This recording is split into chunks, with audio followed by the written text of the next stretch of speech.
Well, good morning. It's Monday morning here. I guess it doesn't matter that it's January 27th. I always kind of like to share some of the things going on um, time wise, which is that it's approximately 22 to 25 degrees Fahrenheit. It is Monday morning here and about 8:30 a.m. So um, gives you a little Bronfenbrenner socio-ecological setting context for us. But today's topic is deconstructing our stories, finding freedom in the patterns of our lives. So, welcome back to our wonderful makerspace for thoughtful conversations about life, growth, and finding meaning in chaos. I'm Kerry Branum, and today we're diving into something that's come up in many of my conversations with my clients, and sometimes my friends, and of course, very much so in my own reflections. And I hope you'll find it rather intuitive and natural as we develop this. So, it is the stories we tell ourselves about who we are and how those stories might be holding us back. Of course, the minute I use the phrase stories, then I can apply some marvelous literary, critical, analytical tools. And that's what deconstructionism is. More on the creation of that later on. But today, let's just get into the stories that we carry and think about these ideas in relationship to this. Our childhood, our career, our relationships. And let me ask you this. Have you ever stopped to think about the story you tell yourself about your life? Have you ever listened to your story? Maybe it sounds something like this. I'm the overachiever who can't stop overthinking. I'm the one who never quite fits in. I've worked so hard, but it never seems to be enough. These stories often feel like absolute truths. But here's the thing. They're just one version of events. And sometimes the way we frame these stories might be limiting our ability to move forward. That's the big concept here, the big idea. That we have to consider that the way we frame up the stories might be limiting our ability to move forward.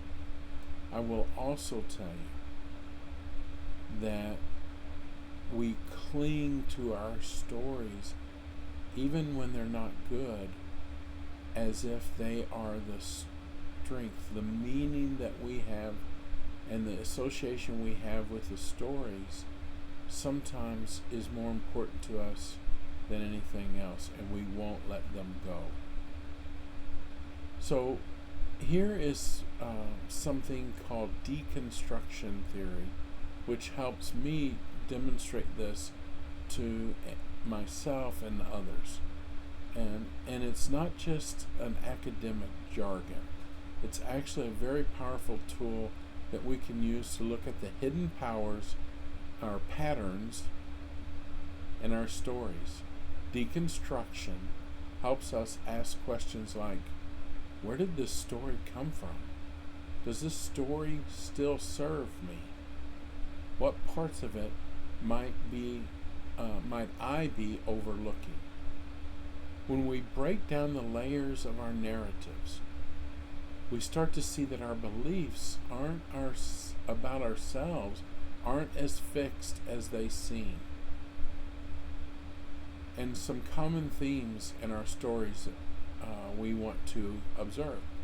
I've noticed some common themes in our stories and my stories that we tell ourselves, and they tend to follow my existential line, which is control versus freedom, belonging versus isolationism, and hope versus despair. In control versus freedom, many of us feel like we're stuck in a tug of war between wanting control and craving freedom. Maybe you grew up in a strict environment where you were taught to follow the rules.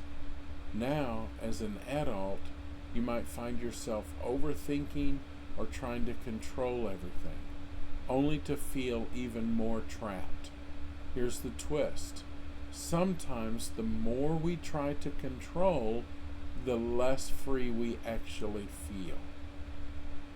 The more we try to control, the less free we actually feel. In belonging versus isolation, another big idea is the idea of belonging. You might think, I don't fit in, or nobody gets me. But what if belonging isn't about other people accepting you? What if it's about you accepting yourself and others? Belonging starts from within. It's not something you can chase externally. That's a powerful component of the work I try to do. And finally, hope versus despair. This one is very large. We all hope for change.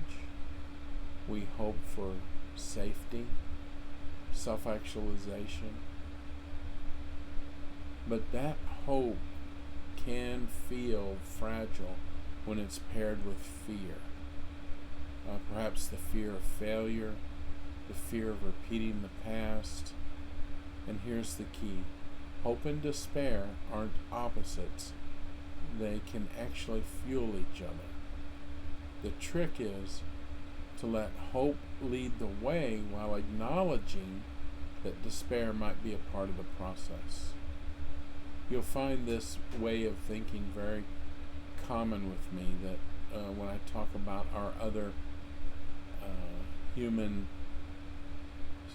phenomenon like depression, I teach it the same way.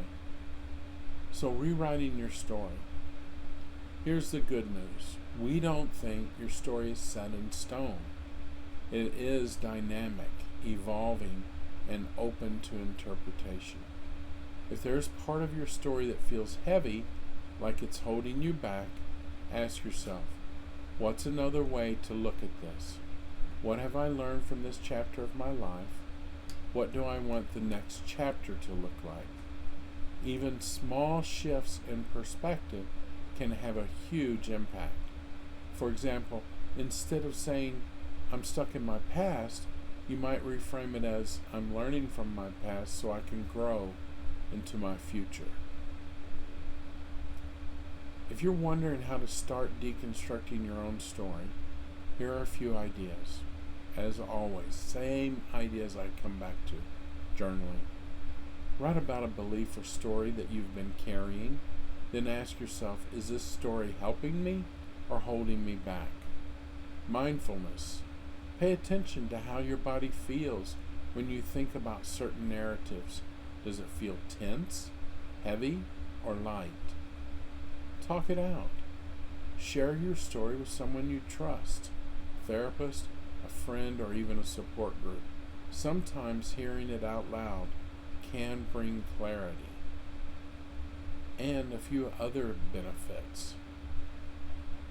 Remember, this isn't about ignoring your past or pretending everything is fine. It's about holding your story with compassion and curiosity and giving yourself the freedom to grow beyond it.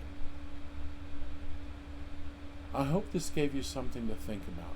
The stories we tell ourselves can be powerful, but they don't define us. You have the ability to deconstruct your narrative, rewrite your story, and move toward a version of your life that feels more free, more authentic, and more fulfilling. Thanks for joining me today. If you found this helpful, don't forget to like, subscribe, and share. And as always, drop a comment. I'd love to hear your thoughts or questions. Let's keep the conversation going. And as always, Let's continue to grow, connect, and thrive one story at a time. There are also downloadable activities available in the description below. Thank you.